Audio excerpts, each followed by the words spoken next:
You're watching Color 10 News at 10 in high definition. A new proposal tonight could help more children into pre-K classrooms. Hello once again, I'm David Oliver. Now to do this, those in Greene County would have to pay more taxes. New at 10, Kevin Schwaller shows the plan.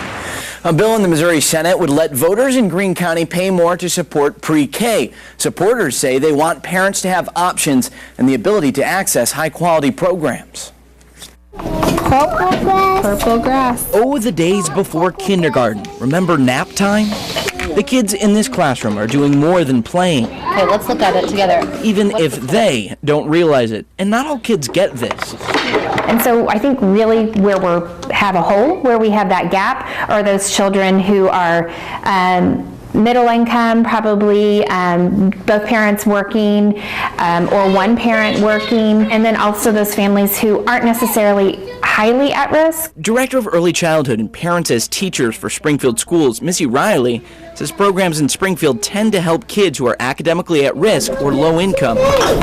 Still, other kids may need a boost. Now, a bill sponsored by State Senator Bob Dixon aims to allow Greene County and the cities within it to ask for a sales tax for pre-K programs. Has there been anything like this in the state yet? We don't think so. The bill would limit a sales tax proposal to no more than a quarter cent. So on a $5 purchase, that's just more than a penny.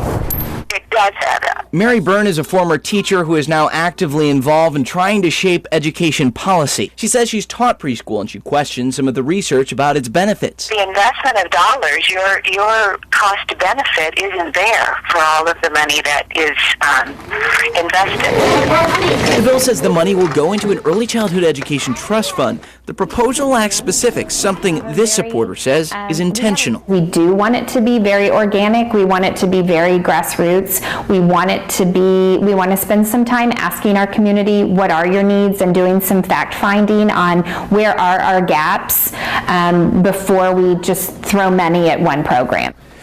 This bill has had a hearing in a Senate committee, and there has not been a vote by the full Senate yet. Legislative research estimates the maximum tax allowed under this bill would generate more than $11 million in Greene County, and more than $6 million in Springfield during a year.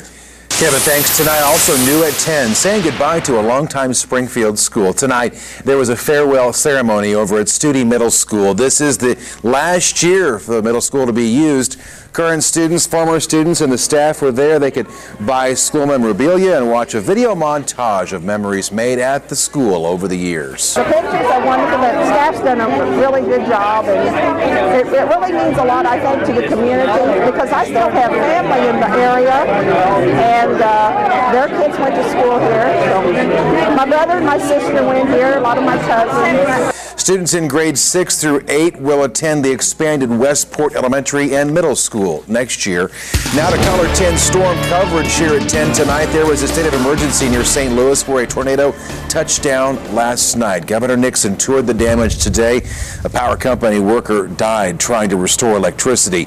Several homes are damaged and a handful of injuries have been reported. And the National Weather Service confirms that a tornado caused this damage in Van Buren County, Arkansas. A church there suffered some major damage and a semi was overturned. A handful of people there also reporting tonight some minor injuries. And certainly last night's storm showed the need for being prepared. And today the Springfield Greene County Office of Emergency Management tested out its new Public Safety Center. And Color 10's Melissa Stern is here now to tell you more about the exercise. Melissa?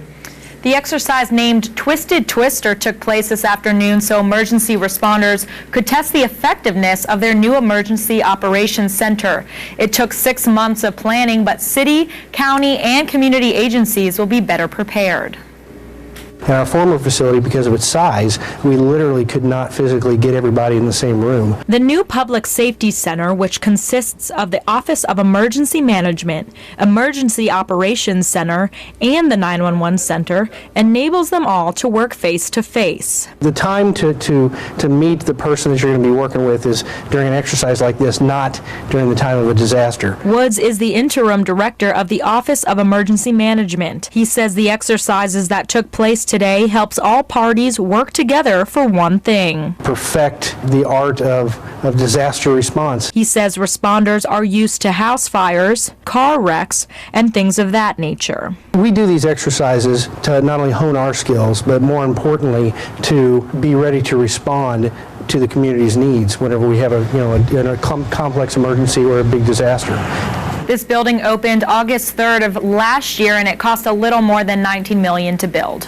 Melissa Stern tonight thanks. The University of Missouri climate expert predicts that Tornado Alley could actually see fewer twisters this storm season, but he says areas to our east may see more than average. Professor Tony Lupo says he predicts higher sea temperatures in the central Pacific Ocean that will shift the jet stream pattern eastward over to Tennessee, Kentucky, eastern Missouri, Illinois, and Indiana this season. Lupo does not expect this storm season to be more severe or longer than average. He just believes it's getting a later start than usual due to shifts from a La Nina pattern. The National Weather Service staff says that it only takes one storm to make it the worst year ever. Here at the National Weather Service, what we're concerned about is forecasting development of any kind of tornadic activity. And you look at what it takes for a storm to become severe, let alone tornadic. You have to have moisture, instability, a source of lift, and wind shear, and all of that coming together is a very local phenomena. So whether it be here in Springfield versus St. Louis versus the Ohio Valley, that's not what's important to us. What's important is that we can forecast that one tornado that's heading towards your house. The National Weather Service expects above normal temperatures and above normal precipitation during this storm season. And tonight we're wondering how our weekend is shaping up, so we'll turn to Chief Meteorologist Jamie Warner in the Weather Lab this evening. And well, like we've seen so much this past winter and now early spring, waves of cold, and we're in the latest wave of cold right now, and it looks like we will find temperatures down near freezing overnight tonight. For that reason, frost advisories in effect for a large portion of Missouri extending south into north central Arkansas. The light blue shaded area, that's a freeze warning. Basically, you're getting the same results out of both. Temperatures right around the freezing mark. Frost likely to start off the day, at least patchy frost to start off the day on Friday. So if you do have some plants out on the porch and you want to make sure that they make it through to the weekend, you might want to bring them on inside, because we're going to find another cold night, I think, come Friday night. Now, temperatures outside currently are dropping through the 40s and into the 30s. We've got patches of clouds still to the north. Those clouds will thin out at times, and then we'll get another little wave of clouds. We'll call it partly cloudy north of Highway 60, while it'll stay clear south of Highway 60. About 40 already in Springfield, and I think we're going to drop to about freezing, and there will be some frost out there to begin your Friday. Temperatures are a little warmer. Should top out around 56 with breezy northwest winds, and the real warmth, it'll be back later in the weekend. Jamie, thanks. Missouri's Attorney General says he will not appeal a federal judge's ruling that requires companies to provide birth control coverage as part of their health care plans. Today, Chris Koster said he does want to make sure that religious organizations are exempt from that ruling. The judge's recent ruling determined that Missouri's law conflicted with the federal mandate that all insurance carriers provide coverage for contraception. That state law led employers with moral, ethical, or religious beliefs to have insurance plans without contraceptive coverage. Missouri Speaker of the House wants the Attorney General to investigate the Department of Revenue and the Highway Patrol. Today, the head of the Highway Patrol admitted the agency gave the names of Missourians with concealed carry permits to the federal government. The Department of Revenue was also recently accused of keeping documents of people who applied for permits. That personal information is supposed to be confidential, and now many lawmakers are furious. And this General Assembly will not be held hostage by an agency who is at a minimum incompetent and at the most intentionally violating the law, and then coming to us and saying, if you don't give us our money, we will take that out on the citizens of the state of Missouri. What I know is if I was governor, your resignation and your resignation would have been on my desk yesterday.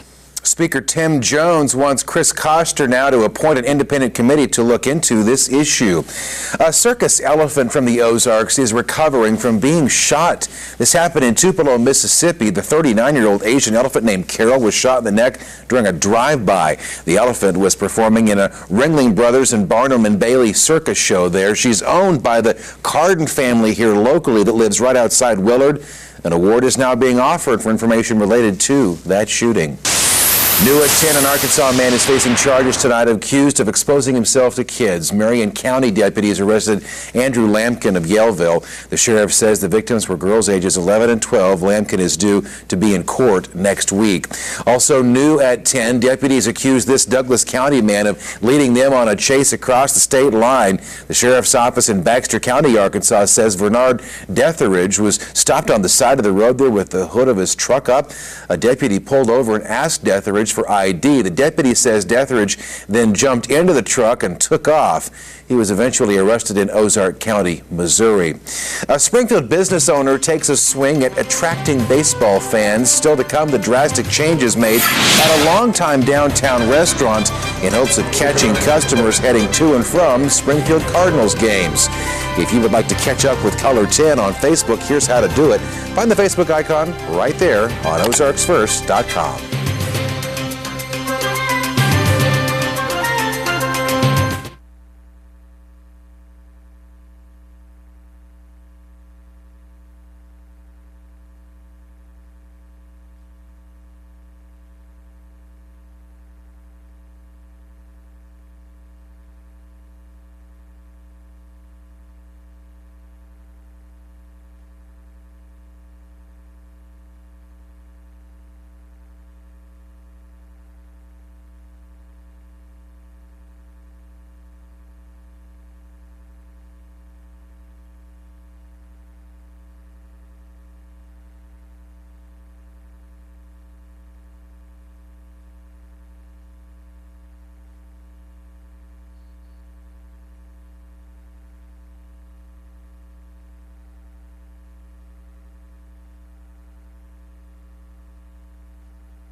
News here at 10:90. Full-time jobs are coming to Springfield. T-Mobile held a job fair today and wants to hire some folks. The company needs more help in the call center. A spokesperson says the jobs are salary with good benefits and that the help is needed rather because the customer demand is now at an all-time high for T-Mobile.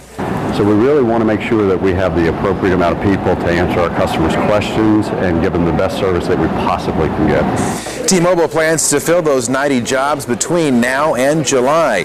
And tonight, the Springfield Cardinals played their home opener of the season, and a downtown business owner hopes fans of his restaurant may flock there after the game. Millie's Restaurant recently received a facelift to attract the sports crowd. Owner Dave Bauer remodeled the other part of the building there to add a second location for his Coyotes Adobe Sports Bar. Bauer hopes Cardinal fans will stop by. You know, whenever there's a big event going on downtown, if Springfield Cardinals are downtown, or Missouri State has a game, or Drury has a game, people tend to go downtown to go out before, during, and after the games to watch the games. And we've always been a little bit south compared to being downtown, and by being downtown, it really helps us get that market. Bauer tells Color 10 he noticed crowds were better during March Madness, and the original Coyotes is still open over on South Glenstone. We're going to show you how the Cardinals fared in their home opener later with Dan Lucy in sports. Jamie, though, it was a cold night to play baseball out there at Hammons Field. Yeah, it's still apparently, though, a beautiful night, and there's fireworks to be had out there, although you had to bundle up, and it looks like we're going to have to bundle up probably another night heading into the weekend, but there is some spring-like warmth, I promise you, back in the forecast before you know it, when you can expect that coming up.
And now weather with Color 10 News Chief Meteorologist Jamie Warner. Here we are back again. Wintertime is back, and temperatures outside are cooling off, almost into the 40s now. 40 currently. Winds out of the west at 5 miles per hour, so they've been dialed back a little bit, not quite as strong as they were throughout the day today, and that'll help as far as allowing those temperatures to drop as the night wears on. Severe weather. Well, now it's focused in the southeast, and we've had some severe weather across parts of Mississippi and Alabama already this afternoon and this evening. Earlier today, we had a very large tornado on the ground in Mississippi. This was in Noxubee County. We have some video of that, and there it is right there. And you can see, again, just a nasty-looking storm right there.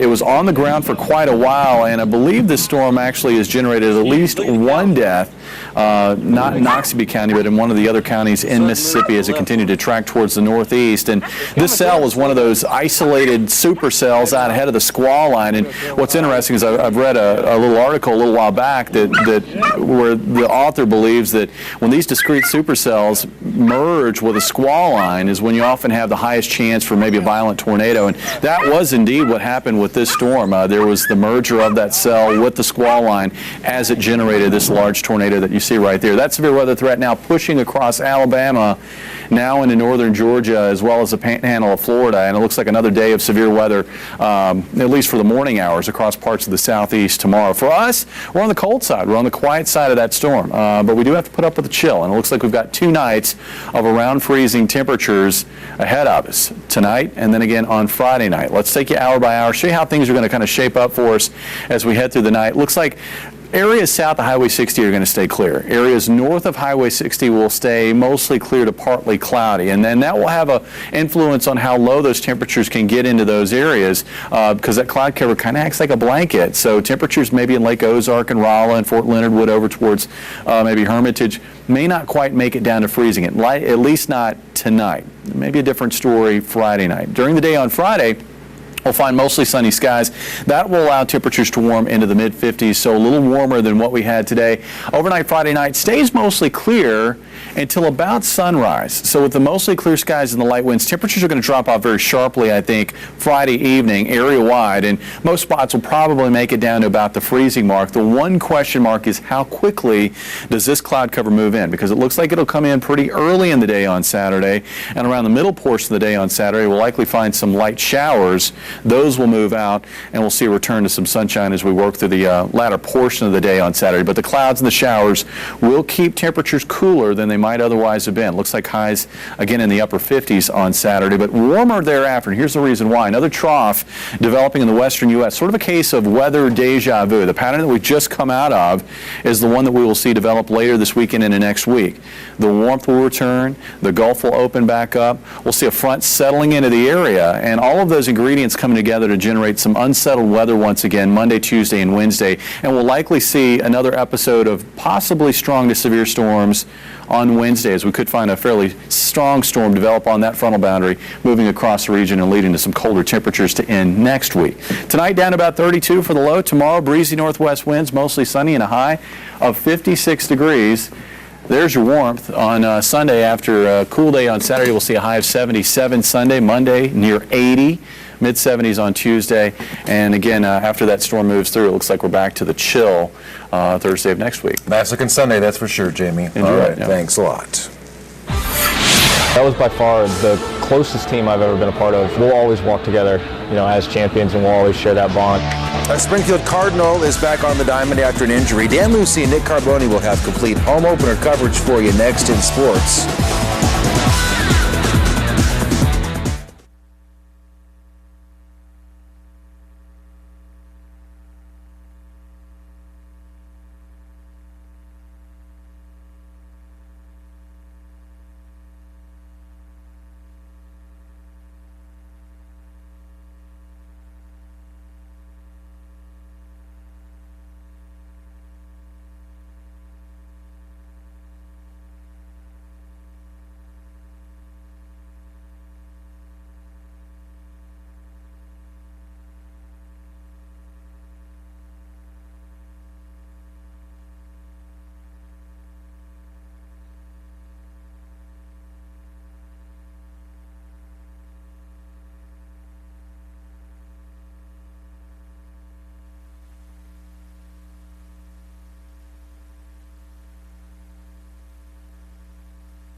There we go. Now you can hear the young man.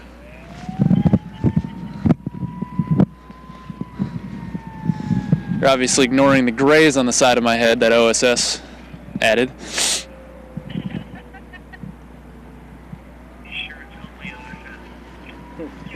What did he say? He said, I'm sure it's only OSS.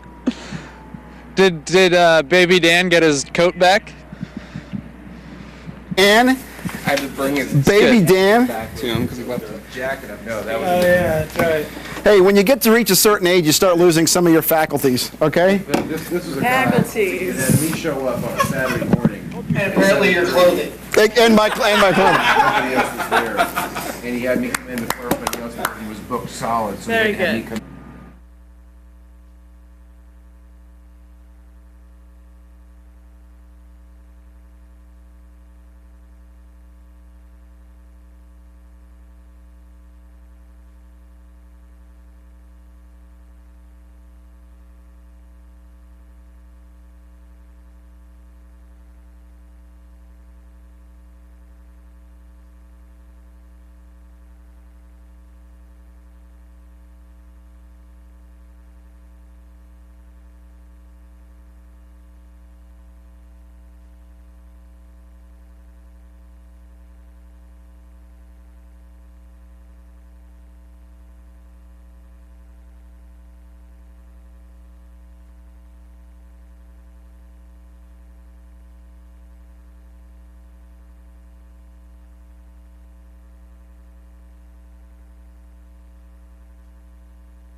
And now, the Chevy Dealer Sports Report with Dan Lucy.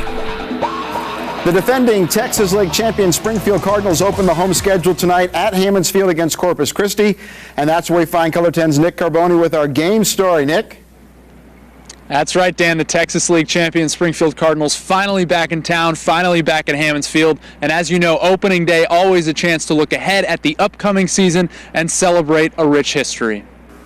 New flags flying, marking the Cardinals' first ever Texas League championship. There's the trophy, and then it was all about Stan Musial before the game, honoring number 6 on the outfield wall, honoring the national champion Drury Panthers before the game. But the Corpus Christi Hooks off to a great start. Austin Waits goes big fly on Scott McGregor to start off the game and the season at Hammons. It's 1-0 Hooks, but McGregor would settle.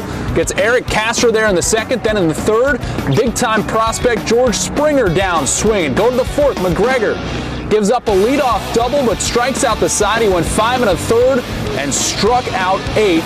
But in the fifth, more Waits. This time the leadoff man bombs one out to the right center field gap. That's a triple. That scores Rene Garcia. It's 2-0 Hooks. Then Giovanni Meyer, a former first-round pick, drives home Waits 3-0. Later, Domingo Santana, he's just going to keep the Hooks piling on. Out onto the row building in right field. That made it 4-0 Corpus Christi. And unfortunately, the Cards on the losing end of tonight's game, 5-0. But I want to talk about a guy that's back this year, Chris Swager, such an integral part of last year's run, a leader on and off the field, and that was quite evident on a play that happened right here at Hammons Field last season.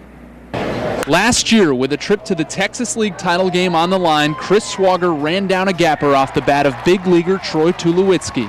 Most important thing is catch the ball. And, especially in a spot like that, doesn't matter how you do it, doesn't matter what happens after, just catch the ball. He did, ending the threat from rival Tulsa, but Swager crumpled on the warning track. I heard a crunch. The crunch was his collarbone, breaking in 4 places. The Tampa native's breakout season was done, but he still had a message for his team. Really showed a lot of leadership there and spoke about what it meant for him to be on this team, and he wasn't going to play, but he expected us to move forward and take care of business. So, Chris is a special human. The Cards took care of business, winning the franchise's first Texas League title. And in minor league baseball, where it's mostly about individual development, Swager was at peace with the way it ended. That was by far the closest team I've ever been a part of. We'll always walk together, as champions, and we'll always share that bond. Now, Swager usually plays winter ball in the offseason to stay sharp, but with his injury requiring rest, he returned home to his second pastime. I spent a lot of time substitute teaching, which is, one of my favorite things. But not quite his favorite. I love being able to go out and play the game that I have since I was 4 years old. and getting paid for it is, that's just a benefit. Swager earned his keep in 2012, hitting a career-high 13 homers while driving in 60 runs and hitting .296. He even spent a few weeks in AAA for the first time. But after camp broke this year, the 26-year-old is back for his 4th season in AA. I know plenty of people, and I'm one of them, that would pay to play the game. And, the fact that I get to come out here and do it, and make a little bit of money doing it, it's awesome. It's a dream come true. Well, Dan, that was certainly a gutsy play by Swager last year in the playoffs, but I'll tell you what, it's a gutsy move to substitute teach, especially at the level he's doing it at, the elementary school level. I don't know if I'd have the chops for that, but he certainly does. He loves it. If he doesn't get to the big leagues eventually, I think he'd like to end up being a teacher. Dan? Yeah, hey, Nick, how'd he do tonight out there at the ballpark tonight? Well, we didn't curse him too bad. He had a double to break up a no-hitter in the 4th inning that the Hooks had going. He came into this game hitting about a .105, and last year really went on a tear and got some confidence in the last half of the season, hit a career-high 13 home runs. But talked to him before the game, and he said what we were all thinking. It's early. It's a small sample size. He'll turn it around. Hopefully he'll get the bump up to AAA this season. Dan? All right, thanks a lot, Nick. We'll see if they can get a win tomorrow, too. 77th Masters teed off this morning in Augusta, Georgia. All eyes on Tiger Woods. He recently moved back into the #1 ranking in the world, and he rolled into Augusta National on fire. But Tiger Woods traditionally starts slow at the Masters, and again, that's the case this year. On number 8, Woods pitches onto the green. He would end up birdieing this hole to finish at 2 under. He is 4 behind your co-leaders, including this guy, Australian Mark Leishman, a long birdie putt on 16, one of his 7 birdies on the backside. He's at 6 under, so is Sergio Garcia. All right, thanks. Final word after you see this.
Here are tonight's winning lottery numbers.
We're actually out of time, so we'll say thanks for watching. We're always at ozarksfirst.com. We'll see you back here tomorrow. Good night.